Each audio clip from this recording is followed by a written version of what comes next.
The gloves are officially off in Indianapolis. When you're the most watched rookie in WNBA history and veteran families start throwing shade online, there's only so much silence you can take. Caitlin Clark has been biting her tongue for months, but this week, she finally bit back. What started as whispered locker room tensions has exploded into a full-blown war of words that's tearing through the Indiana fever like wildfire.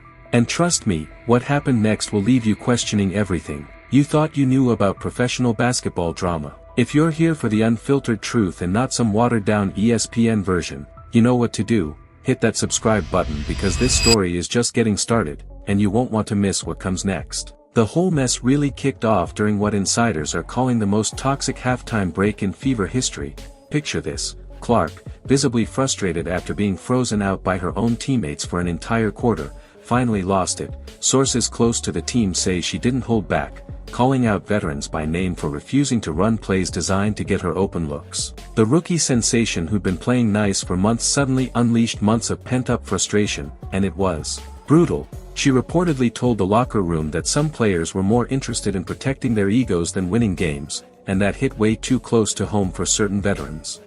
Coach Christy Sides tried to play damage control, but the damage was already done. The air in that locker room turned Arctic cold, and what happened next would set social media on fire.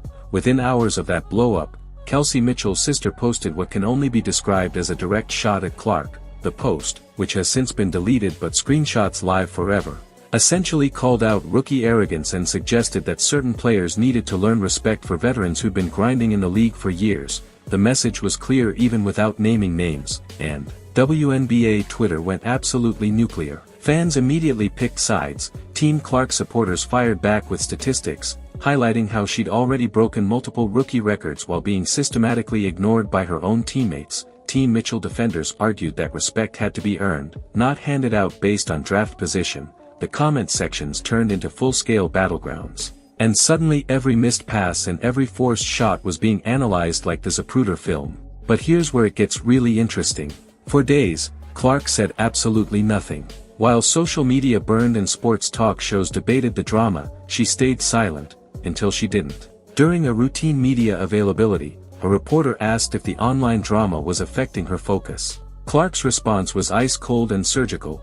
She said she didn't have time to worry about social media because she was too busy actually playing basketball. Then she smiled that perfect media-trained smile and moved on to the next question. That wasn't just a response, that was a masterclass in psychological warfare. Without mentioning names or getting into the mud, Clark essentially said what everyone was thinking. While others were typing, she was working.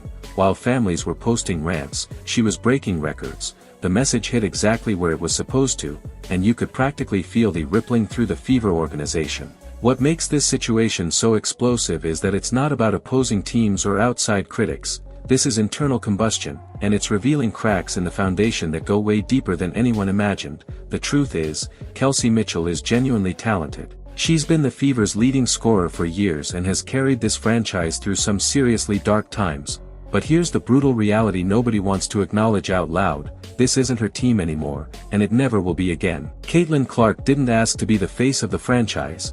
That came with the territory the moment she was drafted first overall. Every arena she walks into sells out, every game she plays breaks viewership records. Every highlight reel features her logo threes and no-look passes. She's not just a player, she's a phenomenon, and phenomena don't wait their turn or ask for permission to shine. The problem is that some veterans are still operating under old-school WNBA hierarchy rules where rookies shut up and wait their turn, where respect is earned through years of grinding, not immediate impact. But Clark represents a new era where talent and marketability trump seniority, where social media followers matter as much as field goal percentage, where the league's future is being written by players who grew up in the spotlight. What's really eating at some of the veteran players and their families isn't Clark's attitude or work ethic.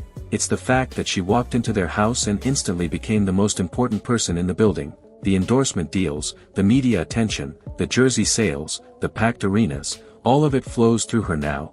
And instead of embracing that wave and riding it to success, some players are trying to fight the current. But Clark isn't backing down, and her response strategy has been brilliant. She hasn't gotten into Twitter beef or locker room shouting matches. Instead, she's let her performance do the talking while delivering calculated verbal jabs that cut deeper than any social media rant ever could. when she said she was too busy playing basketball to worry about online drama, she wasn't just dismissing critics. She was establishing herself as the adult in the room while positioning others as distracted children. The numbers back up her confidence too.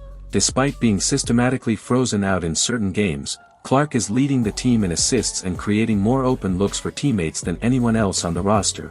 Her court vision is generational, her defensive effort has improved dramatically, and she's showing the kind of basketball IQ that usually takes years to develop. Meanwhile, she's dealing with physical play that borders on targeting, media scrutiny that would break most rookies, and now, family drama from her own teammates. What's fascinating is how this controversy might actually be helping Clark's development as a leader. Every great player goes through a moment where they stop trying to fit in and start demanding that others rise to their level. Jordan had it, Kobe had it, LeBron definitely had it. This might be Clark's moment, where she transitions from accommodating rookie to franchise cornerstone who sets the standard instead of adapting to it. The real tragedy here is that the Indiana Fever could be absolutely dominant if everyone bought into Clark's vision. The talent is there, the blueprint is obvious, but the culture is fractured. You've got a generational talent surrounded by players who can't decide if they want to help her succeed or watch her struggle just enough to feel relevant again. And Coach Christy Sides is caught in the impossible position of trying to keep everyone happy while knowing that her job security depends on Clark's success. Great teams pick a direction and commit to it completely. Right now, the Fever are trying to run two different systems with two different philosophies, and it's creating the basketball equivalent of trying to merge onto a highway while half your car wants to go 35 and the other half wants to go 75. Something's got to give, and based on Clark's recent comments, she's done being the one who compromises. The front office has some serious decisions to make because this isn't just about basketball chemistry anymore, this is about the future identity of the franchise. Are they building around Clark's pace and space style that could revolutionize how the Fever play? Or are they going to keep trying to force a square peg into a round hole by asking their best player to conform to a system that doesn't maximize her abilities?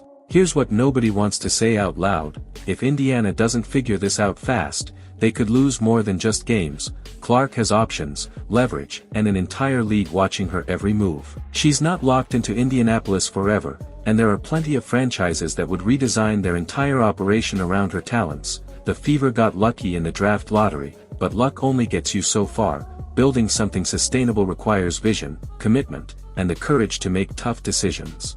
The irony is that this drama may have actually strengthened Clark's position within the organization.